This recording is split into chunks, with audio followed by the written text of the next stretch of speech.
Hello, Mr. Harris, and everyone, although I don't expect Mr. Harris will watch this, so I'm just addressing it to him for clarity of thought and expression. A few days ago, yesterday, day before, an article was posted on Alternet, the 5 worst atheists or something like that. The article is linked below. And Mr. Harris was named among them. P.Z. Myers posted a blog post in which he referenced this and listed Harris as one of the people in the article, said some really pretty accurate things, actually pretty kind things about S.E. Cupp, who was also in the article. And when I say kind, I mean they weren't mean enough by my evil standards. And then said, well, what about the good atheists? Why don't you write an article about 5 good atheists? And then, pardon me, Harris plaintively, he used the word despairing, confronted this and confronted the craziness and that is the Frangula comment sections, and talked about how he doesn't have comment sections, and linked to someone else's justification that he agrees with, but apparently did not feel it necessary to state directly, because, hey, it's a link.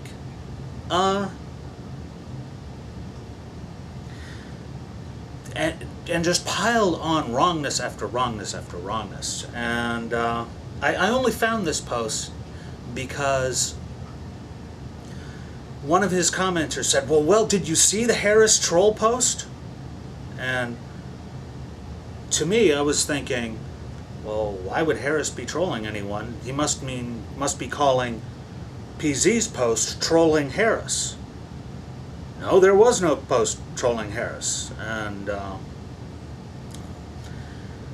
no, that's not what he meant. He meant Harris's post on trolling or whatever. And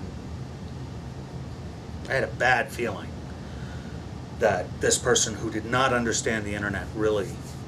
I had not seen Harris's post yet. When you first go to it, just to cut right through it, is a picture of a Middle-earth troll from the movies or something. And, he's using the definition of troll, which means people who misunderstand me, disagree with what I say, and don't bring anything I see meaningful to the debate. He doesn't list a definition, that's the best. He's using the Brett Keane definition of troll. And you wonder why he has a hard time with the internet. He links to a policy, but doesn't bother to state himself, basically asking every single person who comes to his blog to click through and go look at that. He talks about the justification of torture and doesn't even copy-paste from one of his old articles, expecting thousands of people to click through and go to that. When you post something on the internet, unless it's a very, very tiny post, and unless you have very few readers like me, I'm guilty of this, people are going to consider that a pain in the ass and just like, I'm not going to read that. Alright? And that's one of the nice things about comment sections, is because people will tell you things like this. Now, James Wolcott is another blogger who doesn't have comments, and I totally respect that. He doesn't give a fuck.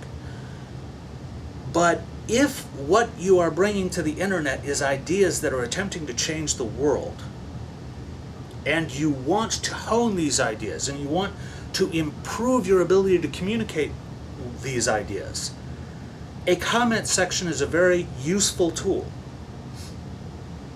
And it especially gives you the chance to shape your message and your meaning to better communicate it, and to identify very quickly where it's going wrong. Now, yes, there are haters who will always misunderstand you. Whatever. You can't do anything about that, but you can do something to improve your communication.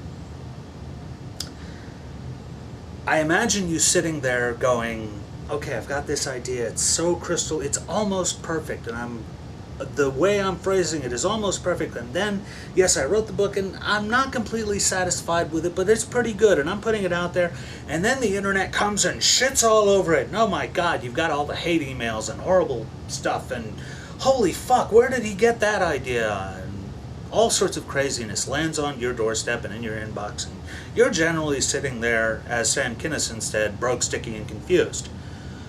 Well, what I get the feeling from you, and I'm not using this facetiously, I mean, I don't have any evidence of this, but it is a suspicion from what I have read of yours, and what I've read of your blog posts, and what I've heard you say,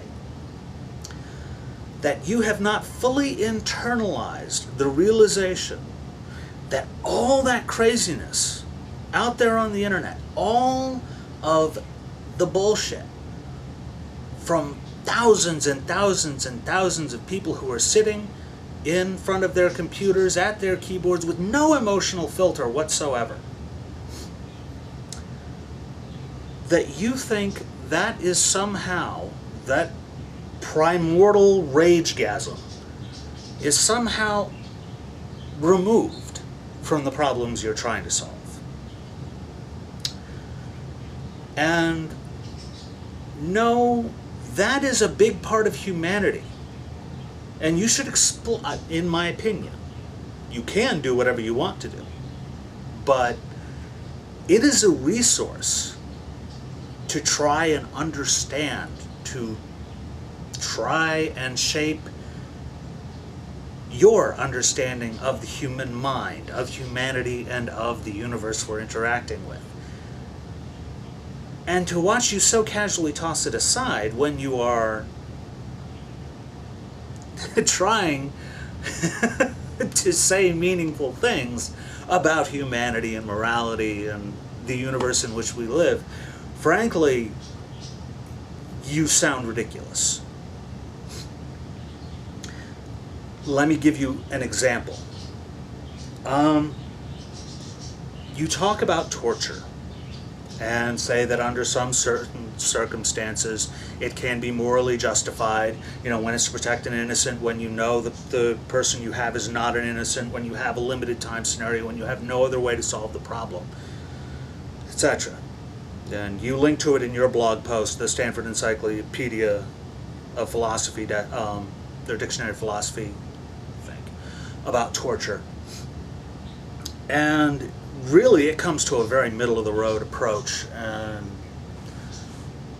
I'm really surprised to find you siding with Alan Dershowitz. I shouldn't be, but wow. I know you're a neuroscientist, but I don't think you understand how the human brain works in practice. When you are tortured, the closest most people will ever experience to this is, let's say you're talking to someone and you're hammering a nail at the same time, and you whack yourself on the thumb with the nail. Can you predict what you would do? No. You might do an expletive, you might go, "Ugh," whatever. If you've never done that before, you are going to get a look at your inner surprise, And torture is a way of bypassing the conscious mind in an effort to gain compliance, in much the same way that hitting yourself on the thumb by accident is a way to evoke your inner surprise, a shock reaction. It's a bad analogy, but it's trying to get to what I'm trying to demonstrate. Think about that. Think about how overwhelming the reaction is when you injure yourself unexpectedly, or when something injures you and you have no control over it, especially if it's heightened by anticipation and fear and all that sort of thing. Then think of addiction.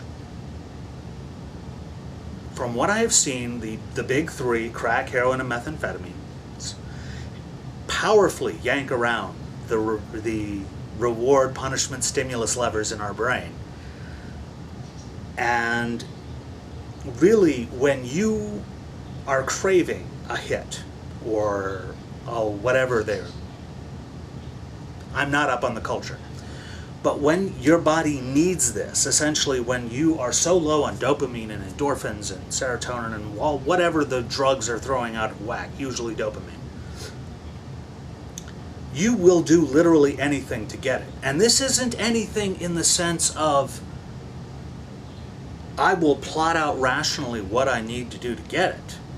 It is, if I see an opportunity to get it, if I know it's that way, if I know I have to go to the dealer, I'll go to the dealer. Fuck planning about what to do next. I'm going to the dealer. All right?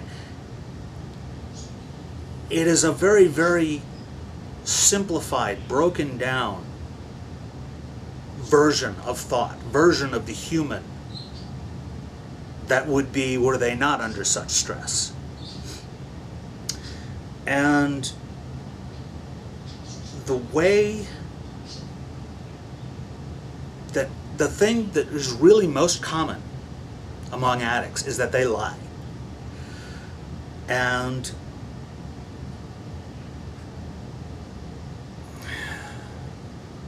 the part of our brain that attempts to be accurate, that allows us to even try to be accurate, that allows us to compare, two propositions and determine whether one of them is false or not, to weigh the consequences of our actions, that's fucking gone. You do not know what you are going to get from an addict, except that the addict is following the shortest line distance, or least effort distance, least time distance, path, to getting their fix. With a torture victim, they are following the shortest line distance to getting out of that experience. And it may or may not have fuck all to do with reality, truth, justice, mom, apple pie, whatever. They want it to stop. Or, much like an addict who has associated their addiction with death, or with a fate worse than death, is usually what it takes, and have managed to put it aside, they just want it to end, period. Such as the gentleman Hitchens cited, who simply let himself be waterboarded for 3 minutes and didn't react, and they finally had to stop because he was drowning. And Hitchens speculated that he must have wanted to die, which I think is plausible.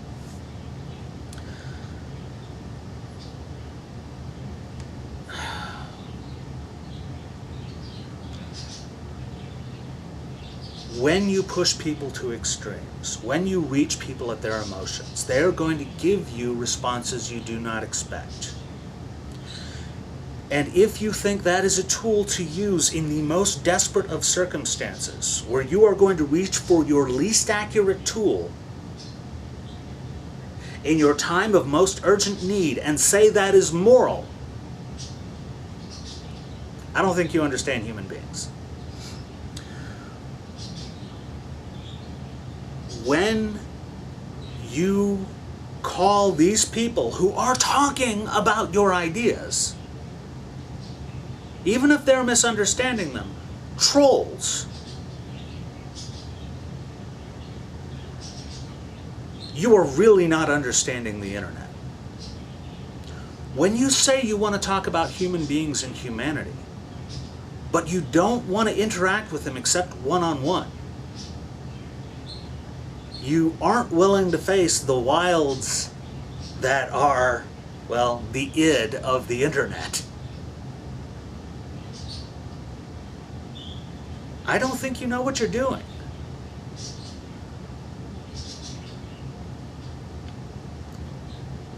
Take some time. Think about it. Realize that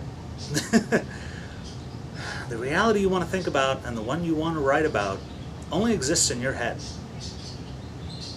Really. And you will never gain an appreciation of the whole thing. None of us will.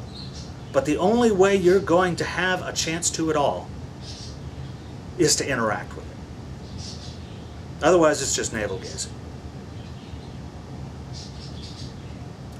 Thank you for your time and attention.